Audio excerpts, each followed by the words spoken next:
Live from New Delhi, you're watching DD India News Hour, India's voice to the world. I'm Preeti Kaur. Coming up in the next 1 hour, in a power-packed schedule, India's Prime Minister Narendra Modi to visit Goa to inaugurate and lay the foundation stone of multiple projects.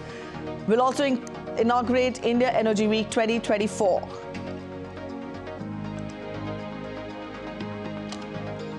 US President Joe Biden threatens veto of US House's standalone Israel aid bill. Britain's King Charles, diagnosed with cancer, will postpone duties to undergo treatment. And India will take on host South Africa in the semi-final of the Under-19 World Cup today.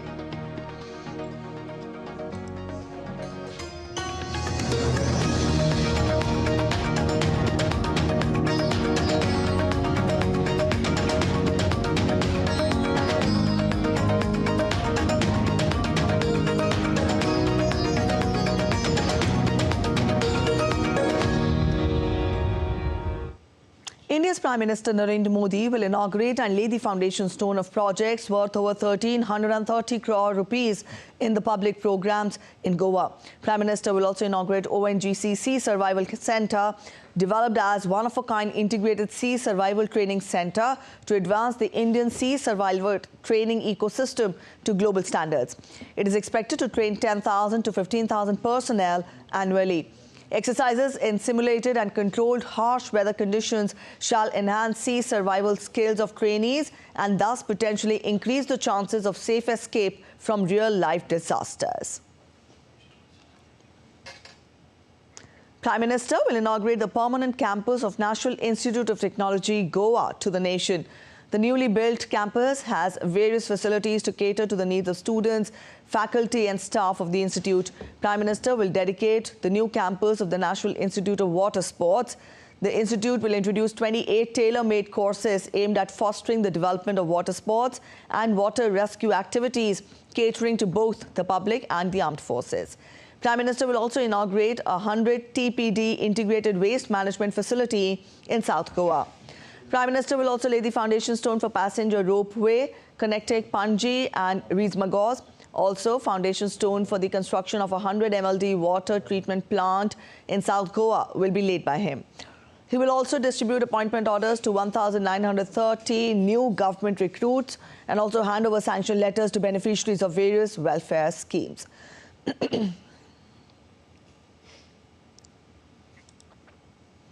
India Energy Week 2024 is expected to be a groundbreaking event that stands as the epitome of India's commitment towards shaping the future of energy.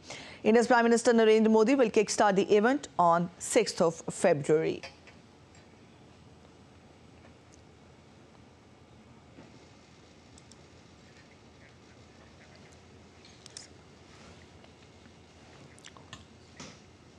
India is making pioneer innovations to fast-track clean energy transition. The ethanol blended petrol program is saving $4 billion annually, reducing import dependencies and leading the way to a cleaner future. India aims to reach net zero emissions by 2070, and that is a significant step to fight against climate change. Our correspondent Tapas Bhattacharya gets us more details.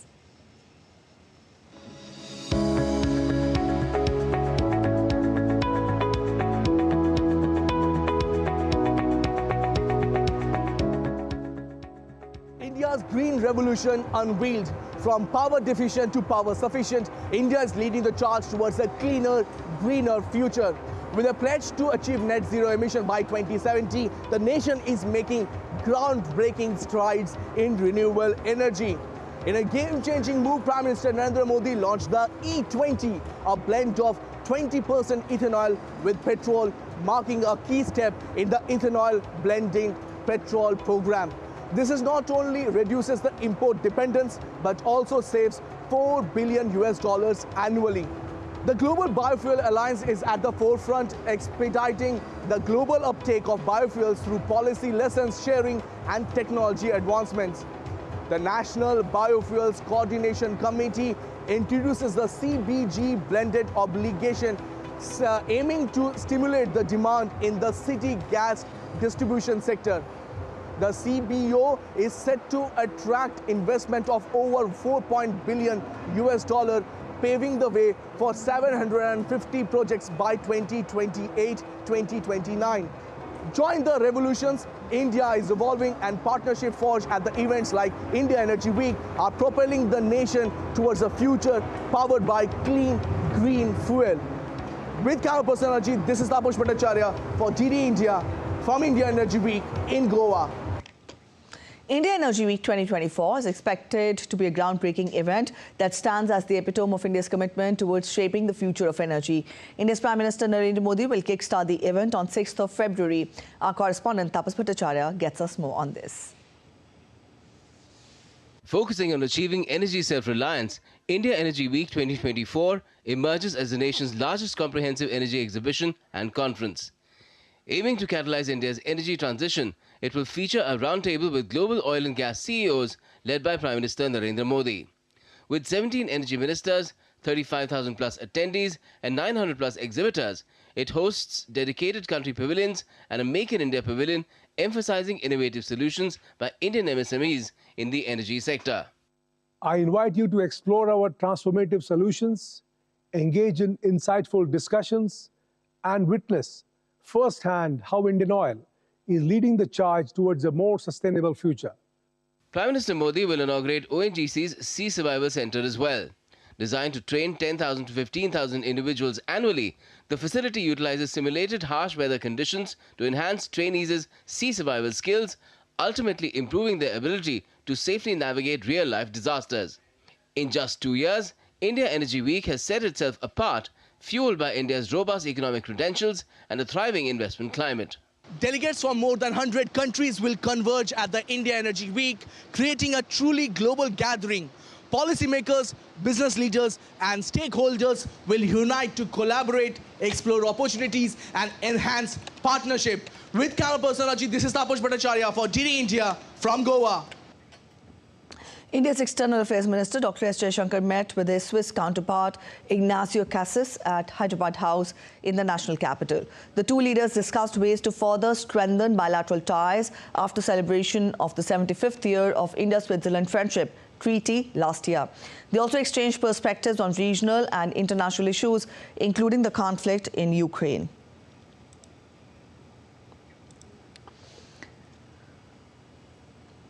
Switzerland's foreign minister gifted mission to the sun's watch to his India counterpart.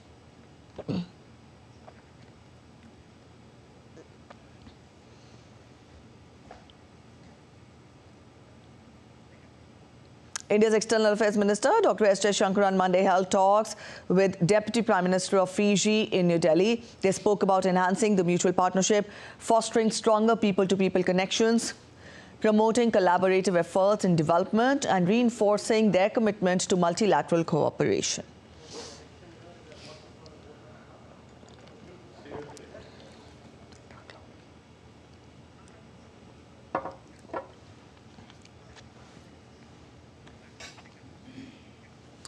A parliamentary delegation from Suriname, led by Chairman of the National Assembly of Suriname, Marinus B., called on President of India, Draupadi Murmu, at Rashtrapati Bhavan on Monday. Welcoming the delegation, President Murmu said that parliamentary exchanges are important as they provide an opportunity for interaction between the two democracies. Earlier on Monday, the delegation held talks with Lok Sabha Speaker Om Birla. The Speaker of the Lok Sabha, Om Birla, gave information about Lok Sabha elections this year and called elections as India's democratic festival. Marinus B. expressed happiness on his visit to India and described India as a great democratic country.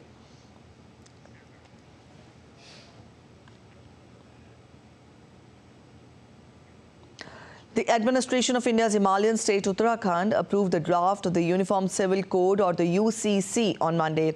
In a meeting chaired by State Chief Minister Pushkar Singh Dhami, the draft was approved and it will now be tabled during a special session of the State Assembly scheduled for February 6th. UCC aims at treating all sections of the society equally, irrespective of their religion. Currently, personal laws of various communities are governed by their religious scriptures. The draft will become a law once the State Assembly passes it. The Uttarakhand legislation will become the first. In fact, Uttarakhand will become the first state of India to implement the UCC.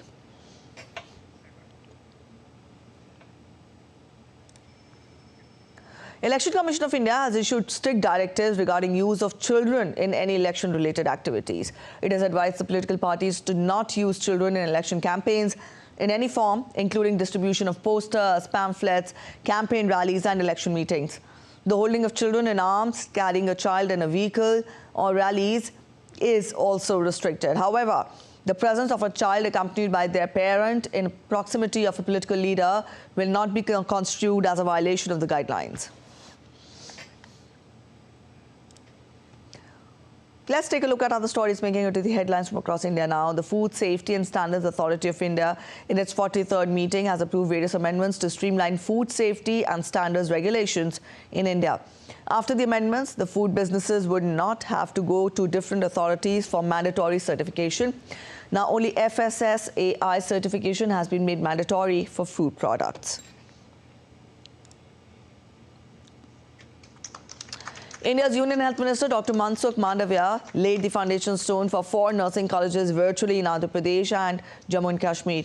He also inaugurated the newly constructed building of the National Dental Commission in New Delhi. Speaking at the event, the minister said that the Indian government aims to provide affordable and accessible healthcare to all.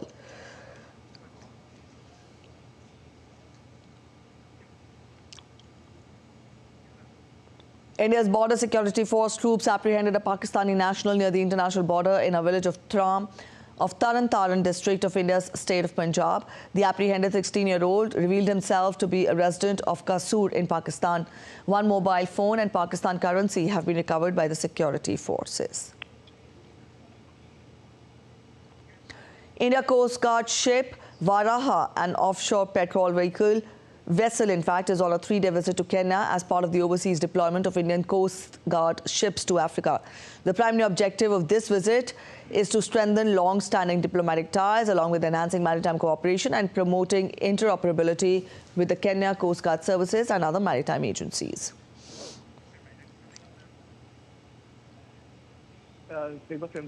You're watching DD India News Hour. We're heading for a short break, but to still come on this edition of DD India News Hour, Biden seeks re-election from voters in Nevada following an overwhelming win in South Carolina.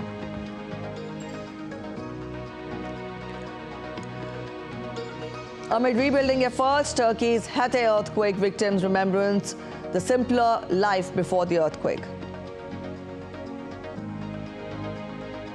We will get you live from Goa as India's Prime Minister Narendra Modi is to inaugurate and lay the foundation stone of multiple projects.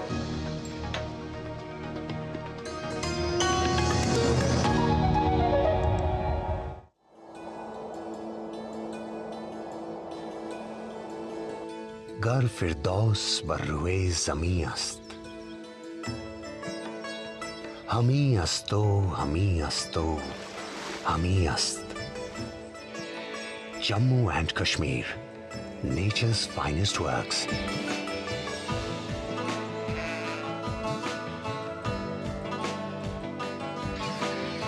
A land of verdant valleys, pristine lakes, striking autumns, unforgettable majestic beauty. A place of unwavering devotion, wholehearted smiles, and warm hospitality.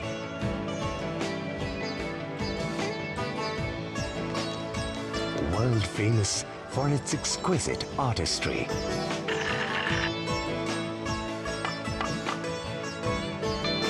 Leader in diverse agricultural products.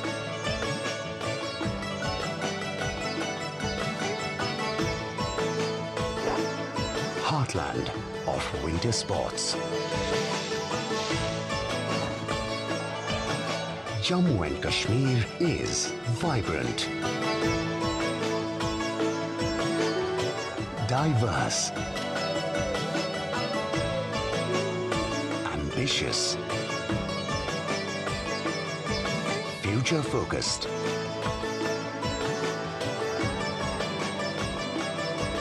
full of life. Welcome to heaven on earth.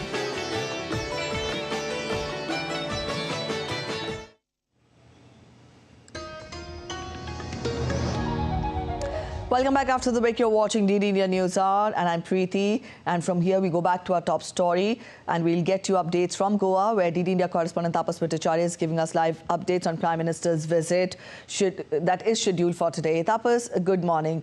The Prime Minister will be kickstarting the India Energy Week 2024 today. Let us get more details from you as to how far will it be an important forum to help India in realizing the twin ambitions of net zero emissions and also self-reliance in energy sector. Right, there are 2 points that I'd like to mention out here, Preeti. The first is the Prime Minister will be coming here at around 10:20 a.m.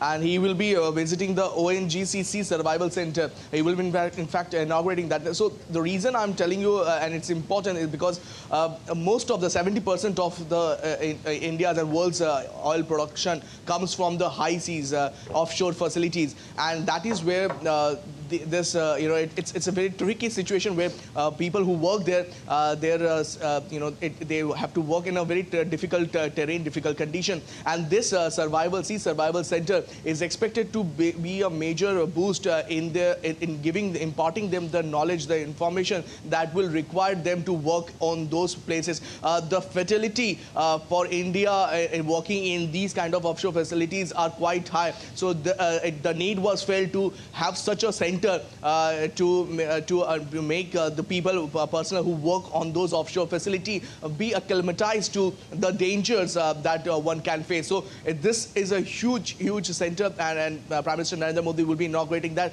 The second part, as you mentioned, India Energy Week, we expected more than 900 pavilion coming up. More people from more than 35 centers will be coming, and it is expected to be another more than 35,000 attendees will be coming here, and with 17 energy ministers and a host of CEOs from the global oil and gas companies will be coming. So it's a huge energy forum where India not just will be discussing how to have a sustainable energy and in a way energy the requirement that is quite important, imperative for India to become a Viksit Bharat or a developed nation by 2047. But at the same time, how to go about Prime Minister Narendra Modi's vision of net zero neutrality by 2070. That's a huge point, and all the stakeholders need to work together for energy transition, which will be sustainable, which will be environmental friendly at the same time. So the work is going on, and India Energy Week 2024 is expected to be a major game changer in that regard. You will have 17 energy ministers coming in. They will be meeting with the Prime Minister Modi. He will be briefed about how these countries can collaborate with India, and at the same time, Prime Minister Modi will be meeting the global oil CEOs to get a perspective of what India needs to do to leapfrog into that Viksit Bharat Sankalp that India is talking about. By 2047, India wants to be a developed nation. So how to go about that? You need energy requirement. The energy requirement of India has grown up by leaps and bounds. And remember, there was a time when India was facing a power shortage, energy requirement. Now it has come to a stage where energy surplus. India has become energy surplus. Now, how to go about making India not just energy surplus, but at the same time sustainable in that sense. So sustainable development goals are something that Indian government has been talking, and they are walking the talk at the same time. So a huge point, as I mentioned, that one part is that also Prime Minister Narendra Modi will be going about the exhibition centers. Now these exhibition centers will provide the cutting edge technologies that are required, as I mentioned, to take India from fossil fuel based economy to a more carbon neutral economy. So those are the major points that Prime Minister Narendra Modi will be discussing. He will be coming here at around 10:20 a.m. and he will be spending a considerable amount of time here, going about and seeing the facilities here. All right, Tapas, we're talking of self-reliance in energy, and we're talking of net zero emissions. Now, India as a developing country is pitted against developed countries as well. Now, concerns for a developed nation are different from the concerns and priorities of a developing nation. Let us understand more from you. Where are we placed on the global page when you're talking realization of these two dreams, of these two ambitions, and also what are the setbacks or what are the challenges that have to be ironed out, in achieving these two goals? Let's just put it this way, Preeti, when you talk about the developed countries, their technology advancement are quite high. So what happens is that you see it is easier for them to move out from the fossil fuel based economy to a more greener economy because they have the technology. Now the idea that even in COP28 Indian government has spoken about the fact that it is imperative that technology transfer takes place, B there has to be a fund that will be created. In fact, in COP28 it started where the developed countries will pledge $100 billion to mitigate the impact and provide the third world countries or the developing countries wherewithal to go about and do the transition. Now remember, the transition is a very important point here.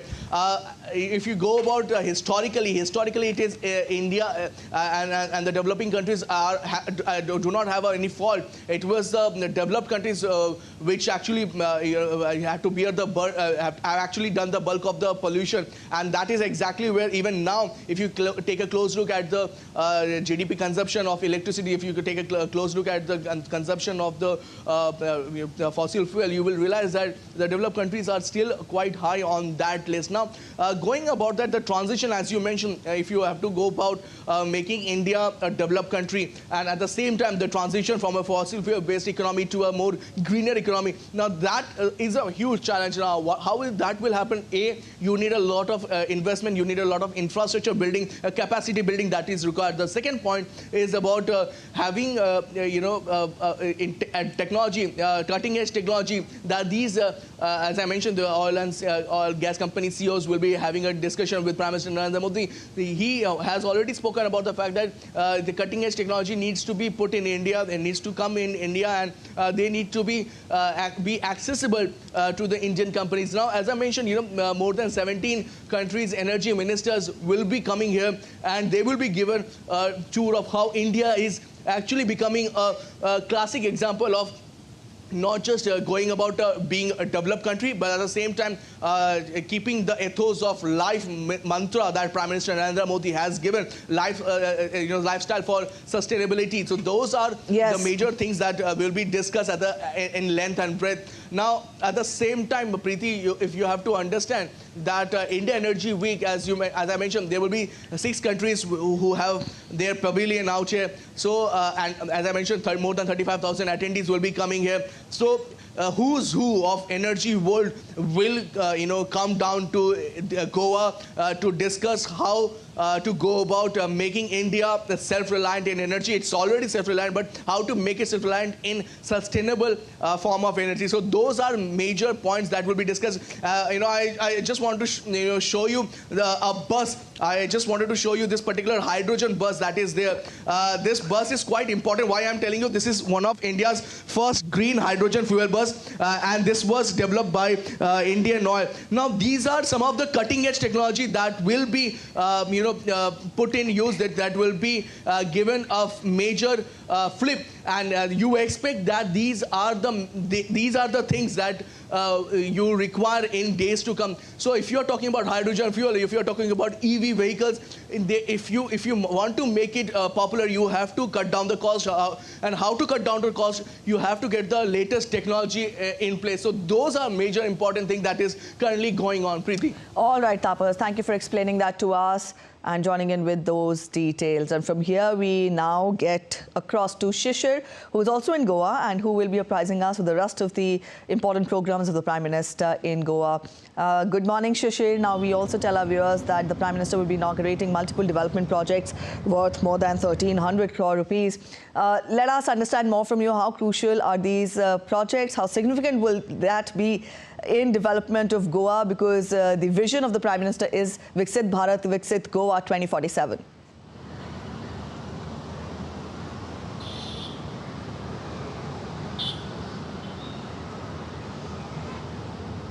Shishir?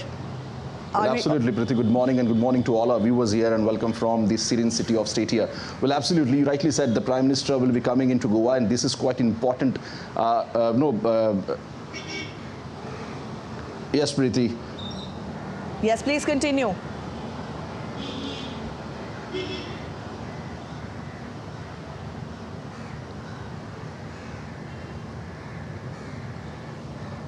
So as I was talking, absolutely, this is one of the important, today's day is quite important for the people of Goa, because whenever the Prime Minister comes to Goa, we have seen here that every time he gives from the important projects to Goa. Since last 10 years, if you look at the track record, the last time when Prime Minister comes here, we have seen that Goa has got the new international airport.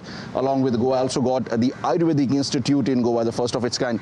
And that's the reason this time around also the people of Goa is quite eager, and they're waiting actually for the Prime Minister when he'll come here. He'll be attending the India Energy Week, and then he'll be participating in a public rally in Madgaon, where he'll be addressing the people. The theme of the public rally is Vikasit Bharat and Vikasit Goa. We know that how Goa has developed since last many years, and this time around we can see that a major thrust has been given that what exactly Goa has transformed exactly in last 10 years. When spoke to the Chief Minister of Goa, and he stated that we'll present to the Prime Minister that how the different work being carried out here. Not just a development project here, but the people will also be benefiting from it, because Prime Minister today will be distributing appointment letter to almost 1,900 people's the job appointment letters in the various department of the government here.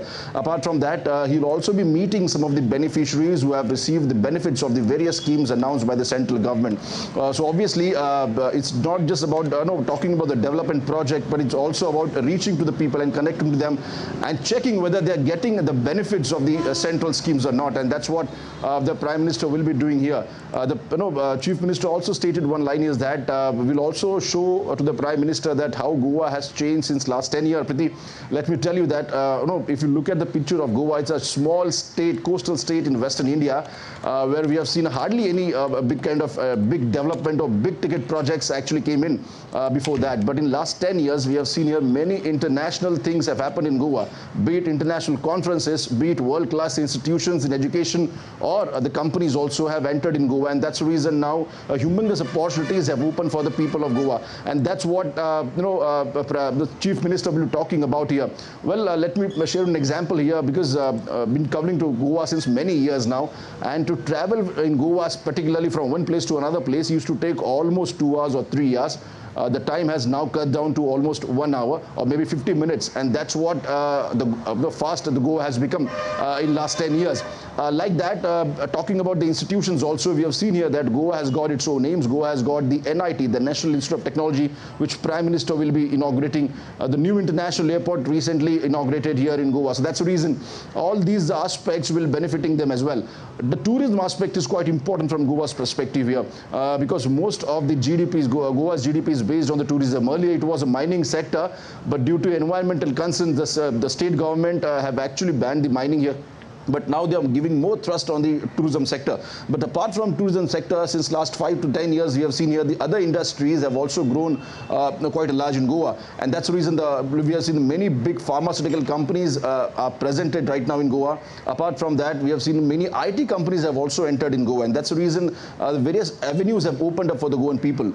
Obviously, yes. Goa is known for the tourism destination, but to make it an international tourism destination, we have to take certain steps. And that's the reason various major conferences or maybe kind of festivals have been organized. Earlier, we just know that only film festivals were organized in Goa, but now we have seen a BRIC summit was organized in Goa.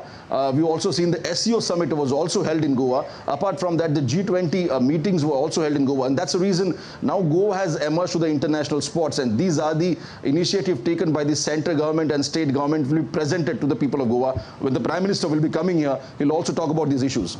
All right, we leave it here, Shishir. Thank you for joining in with those details. So that was our correspondent Shishir and our correspondent Tapas joining us and telling us more about Prime Minister's Day in Goa today. From here, we now turn focus to international updates. US President Joe Biden is hoping for another strong showing in the Nevada primary contest on Tuesday, following an overwhelming win in South Carolina. Republican voters in the state are also choosing their candidate this week, but it is causing confusion. Let's hear from our US correspondent Nick Harper for more updates. The southwestern state of Nevada is the second U.S. state to pick which Democrat they want leading the fight for the White House this November. Incumbent President Joe Biden faces no meaningful challenge, but turnout will again be watched closely as a sign for how much enthusiasm there is for the president. He's faced criticism in recent months about his age, now 81, and for his handling of the economy, immigration, and conflicts in Ukraine and the Middle East. All of that has meant low approval ratings that have dogged his campaign. But the first state primary vote on Saturday in South Carolina saw Biden capture more than 96% of the vote. His team are hoping for similar strong support in Nevada. However, he struggled to rally black and Hispanic communities there, the very voters who helped to get him elected back in 2020. Some are skeptical of the president's achievements during the last 3 years. That said, there's even less competition for Biden in this state contest. Democratic lawmaker Dean Phillips, who's challenging Biden, has been unable to get enough support to get on the ballot in Nevada. In South Carolina, less than 2% of voters picked him in Saturday's primary. Republicans in Nevada are also voting this week, but for the first time the state is holding two contests, a primary vote on Tuesday and a caucus vote on Thursday. And the candidates could choose only one contest to take part in, which means former President Donald Trump's name does not appear on Tuesday's ballot, but his challenger for the Republican nomination, former UN Ambassador Nikki Haley's name does appear. And then in Thursday's caucus, Trump will be listed on the ballot papers, but Haley won't, leaving Republican voters scratching their heads and throwing up questions about how much the Republican results this week will really matter or even make sense. Nick Harper in Washington, reporting for DD India.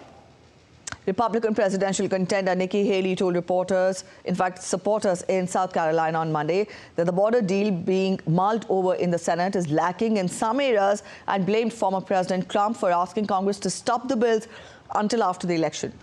During a campaign stop in Spartanburg, Haley said the deal should include the Remain in Mexico provision and do away with what she called a 5,000-person threshold. The deal contemplates measures for rapid returns of migrants if a certain number of encounters is met per day. Haley also told reporters, in fact supporters in Charleston, that it is time for Donald Trump to stand on the death stage against her. A short break ahead, but still to come on this edition of DD India News Hour. Italian farmers protested about red tape and cheap imports from outside the EU. A state of emergency declared in Chile as deadly wildfire spreads. Senegal's parliament delays election until December, though opposition MPs try in vain to block election postponement bill.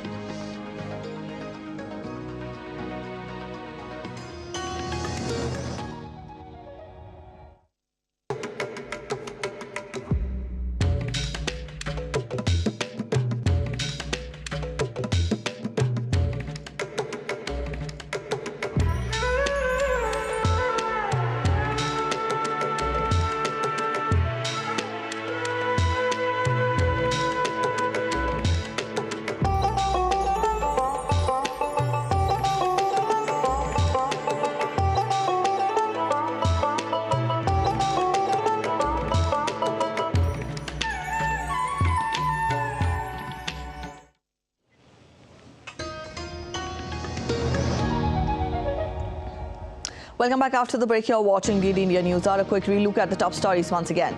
In a power-packed schedule, India's Prime Minister Narendra Modi to visit Goa to inaugurate and lay the foundation stone of multiple projects. Will also inaugurate India Energy Week 2024.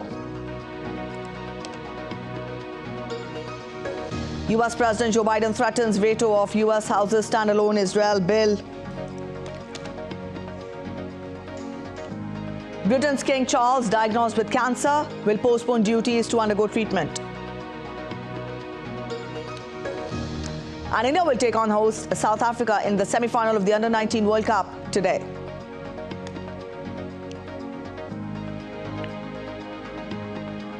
US President Joe Biden told reporters on Monday that he was disappointed over Dreamers being left out of a bipartisan border security bill headed to a US Senate vote this week. Asked during a visit to Las Vegas about the bill, Biden also said that he hoped the House Speaker Johnson pays attention to what the Senate is doing.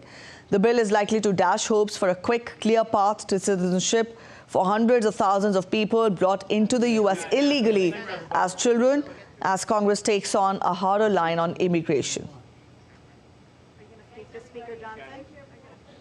U.S. President Joe Biden's administration said on Monday that he would veto a standalone bill backed by House of Representatives Republicans that would provide financial aid to Israel as the White House pushes for a broader measure to extend financial assistance to Ukraine and Israel and providing new funds for border security. The $118 billion spending measure would also provide humanitarian assistance to civilians affected by global conflicts. Russia has accused U.S. President Joe Biden of carrying out strikes in Iraq and Syria as the presidential election campaign is heating up on Monday. At the meeting of the Security Council on the strikes, Russia's UN ambassador Vasily Nebenzia said there was no justification for the U.S. action. Meanwhile, Deputy U.S. Ambassador to the UN, Robert Wood, justifies U.S. strikes in Syria and Iraq under Article 51 of the founding UN Charter, which covers the individual or collective right of the states to self-defense against armed attack. Let me be clear. The United States does not desire more conflict in a region when we are actively working to contain and de-escalate the conflict in Gaza. And we are not seeking a direct conflict with Iran. But we will continue to defend our personnel against unacceptable attacks. U.S. Secretary of State Antony Blinken arrived in Saudi Arabia at the start of his West Asia tour on Monday. He met Saudi Arabia's Crown Prince Mohammed bin Salman. Washington is trying to expedite negotiations on normalization deal between the kingdom and Israel and make progress on the talks for post-war Gaza governance. Biden will also visit Egypt, Qatar, Israel and the Israeli-occupied West Bank this week. He will push to advance the Egyptian and Qatari-mediated conversations with Palestinian Hamas terrorists on a deal to free Israeli hostages held in Gaza.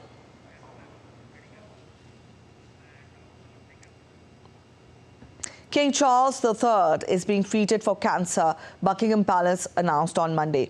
It was diagnosed during the King's recent hospital treatment for an enlarged prostate. While that was being judged benign, the King's spokesman said that doctors noted a separate issue of concern, which subsequent testing confirmed was a form of cancer. Stuart Smith has more from Buckingham Palace. Buckingham Palace hasn't revealed what kind of cancer the King is suffering from, nor to what stage it's progressed, but the palace said the King is feeling wholly positive about the care he's receiving. We know he's being treated as an outpatient, so on Monday was able to return to his residence in central London, Buckingham Palace, where he will continue with his duties as head of state, reviewing and signing important documents, attending those weekly meetings with the Prime Minister Rishi Sunak, but on the advice of his doctors, avoiding public and ceremonial duties. The Prime Minister on Monday, when the news was made public, said he was wishing His Majesty a full and speedy recovery and that he has no doubt the King will be back to full strength in no time and that the country will be wishing him well. Stuart Smith in London, reporting for DD India. A quick look at other stories making the headlines from across the world. China has unveiled the 2024 Spring Festival Chinese Opera Gala, featuring over 20 opera genres, 60-plus troops and 100-plus performers. The event promises a showcase of the nation's cultural heritage, featuring 11 main programs, immersive theatre performances and visually stunning production inspired by ancient civilization. A flock of synchronized starlings, known as a murmuration, was observed over Diyarbakir city in southern Turkey on January 9th. The birds swoop together, creating a mesmerizing cloud, and the phenomena is often observed at sunset.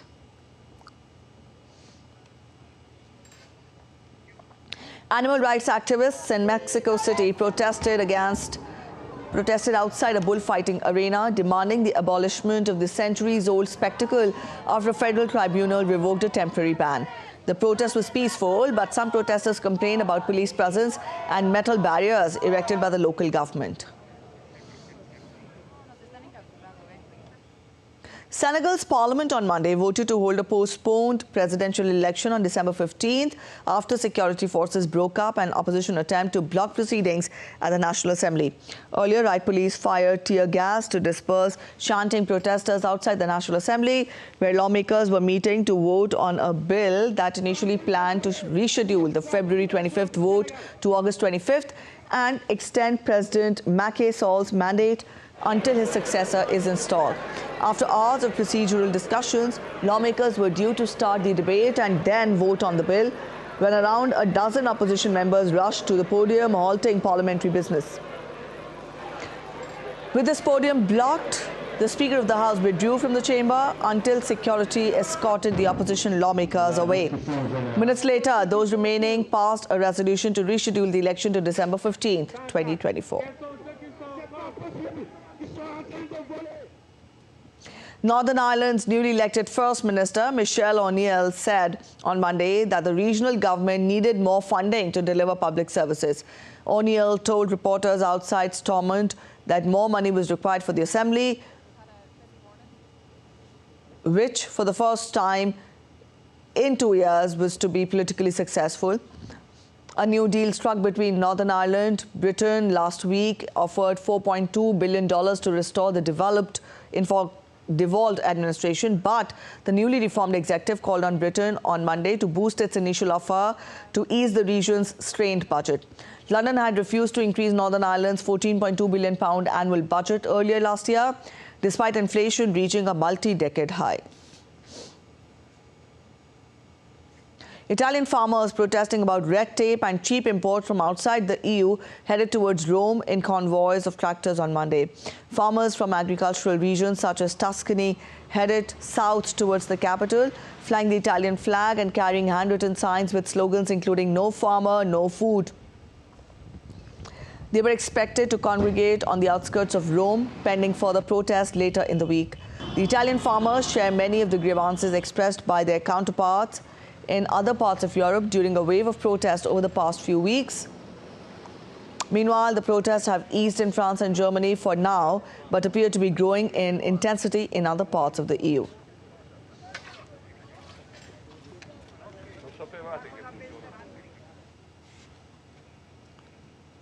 Chile continues to fight deadly wildfires that have destroyed thousands of homes in the center of the country. The death toll already exceeds 100 people. DD India's Latin American correspondent Mary Trini Mena gets us more details.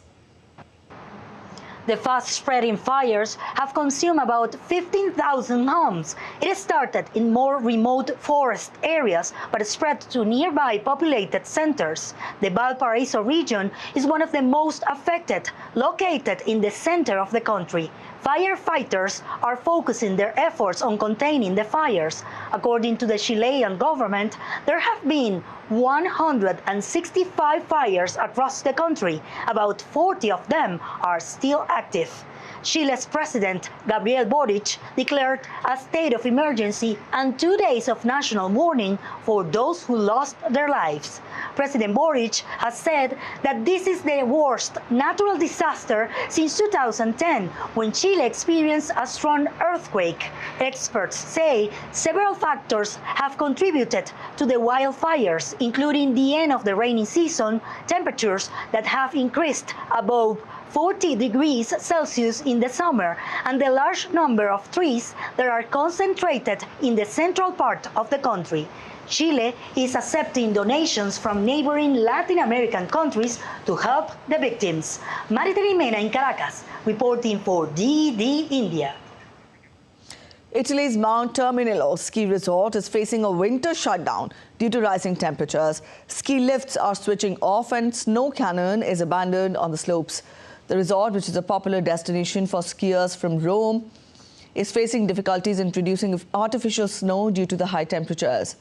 With 90% of Italy's bikes relying on artificial snow, resorts are considering alternative sources of tourist revenue. The resort is feared that skiing and its business will become a memory of the past now.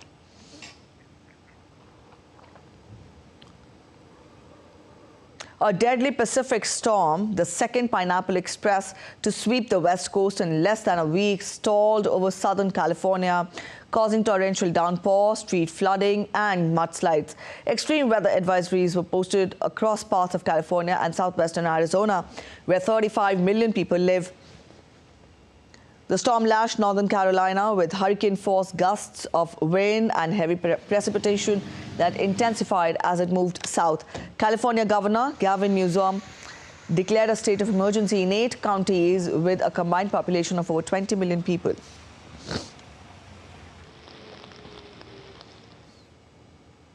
Marking 1 year since the catastrophic earthquakes that devastated Turkey and Syria, the victims called for renewed solidarity to meet pressing humanitarian and recovery needs. Hundreds of people attended Monday's commemoration, which is marked by a march and a performance by a local orchestra and choir singers. In the wake of the disaster, President Erdogan's government promised to rebuild 680,000 homes across 11 provinces over 2 years, including some 250,000 in Hatay. Officials unveiled the latest homes for families in the run-up to the 1-year anniversary. The general elections are set for February 8th and the campaigning for political parties in Pakistan is taking place in full swing. The Election Commission of Pakistan concluded setting up the election management system and election monitoring by Monday. 3,600 people have received training to operate the EMS system and 3,000 computers have been set up. The Election Commission of Pakistan has also completed the printing of 260 million ballot papers for all the constituencies in the country ahead of the elections.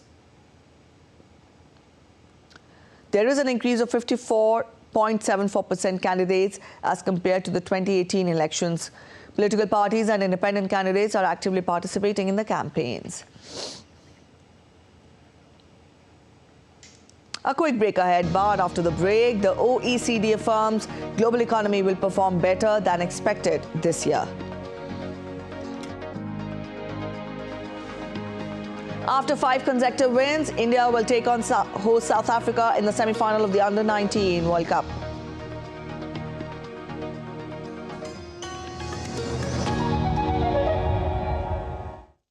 In a world that never stops, where information shapes our reality, one app stands out, helps you stay ahead of time. Introducing the DD India app, your gateway to a world of news right at your fingertips. Your most trusted source of news goes global, goes digital. Explore a world of options, top stories, live updates, in-depth analysis, and more. Stay informed wherever you are. Real-time alerts keep you ahead of the curve always. The DD India app, connecting you to the world, one story at a time. Download now and explore the world of knowledge, insights, and authenticity.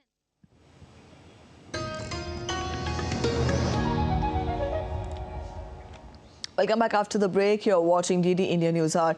The Organization for Economic Cooperation and Development has raised global growth outlook on the U.S. strength. The global economy will perform better than expected this year. That's according to the OECD.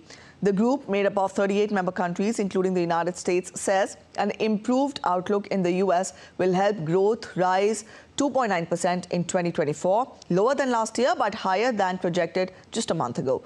Benji Haya gets us details from Washington. Look, this is a positive assessment by the OECD, even at a time when Washington sees global trade under threat by war in the Middle East. The Europe-based organisation has raised its forecast for US growth to over 2% this year, in part due to wage increases stateside and expected interest rate cuts by America's central bank.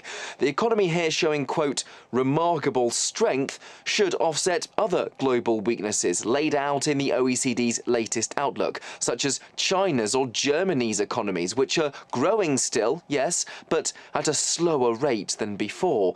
Of course, Nothing lasts forever in politics. Former President Donald Trump, who's vying for the White House again, says if he wins the election in November, he'd impose tariffs in excess of 60% on Chinese goods, a style of protectionist policies, a reduction of trade integration that the OECD's chief economist calls a concerning trend for the global economy. Current President Joe Biden claims his predecessor and main rival for the Oval Office left the US economy reeling, and that this administration has overseen a recovery with unemployment at its lowest level in decades and inflation way down from what was a 40-year high. In Washington, Benji Haya reporting for DD India. India's central bank, the Reserve Bank of India, or the RBI, is set to convene its bi-monthly monetary policy committee meeting today to take stock of the country's macroeconomic situation. The RBI committee's decision on the monetary policy will be announced on Thursday. Headed by RBI Governor Shaktikant Das, the six-member panel will deliberate on the repo rate that has a bearing on the country's interests and lending rates, and take a call on whether to go for a downward or an upward revision. For the last 1 year, the RBI has kept interest rates unchanged at 6.5%. The last hike was effected in February 2023. The central bank has announced a 0.25% hike in the short-term lending rate to cool down rising inflation. A quick look at sports updates now. In cricket, India will take on host South Africa in the semi-final of the Under-19 World Cup in Benoni today. Defending champion India has advanced into the last four stage following 5 consecutive wins in the tournament. The exciting young players have put up a fine all-round show to ensure the team's dominance. 18-year-old Mushir Khan has lit up the tournament with 2 centuries and a half-century. The batsman has scored highest number of runs.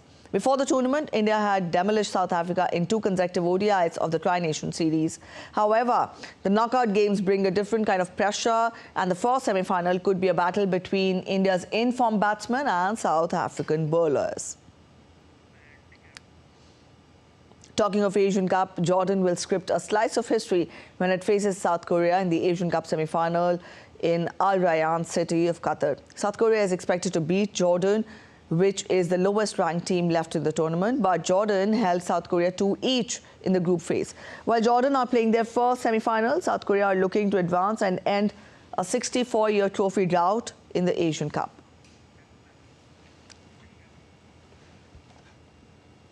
The 2026 World Cup final will be held in the U.S. state of New Jersey, just outside of New York City. Football International governing body FIFA announced on Sunday the match will be played at MetLife Stadium to cap a tournament set in cities across the U.S., Canada and Mexico.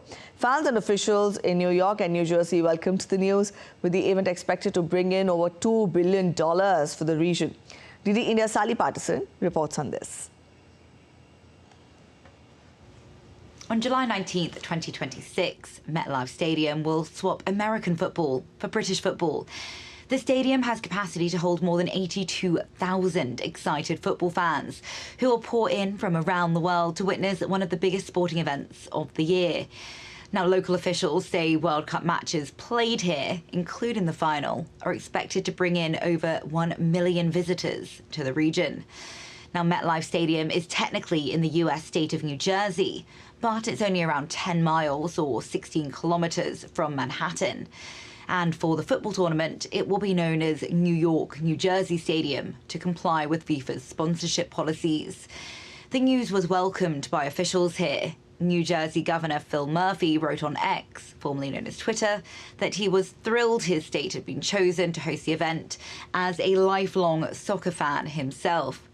We've also heard from New York City Mayor Eric Adams, who called it a generation-defining moment for both states.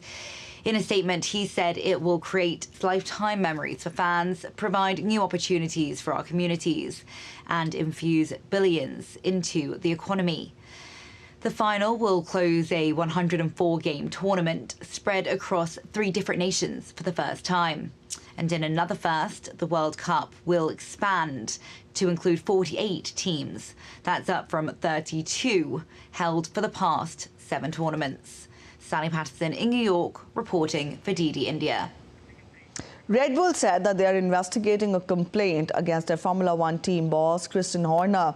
But the Austrian energy drink company did not give any details about the allegations. A newspaper reported that 50-year-old Horner had been accused of inappropriate behavior by a female colleague who complained to the team's parent company.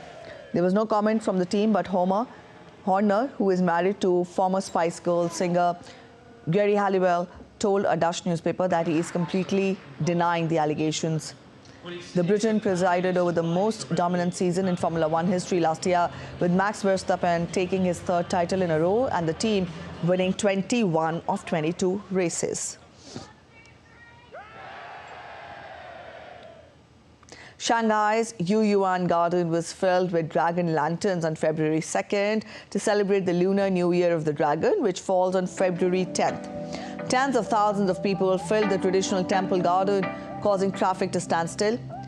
The Garden Festival will continue for another 4 weeks until February 29th.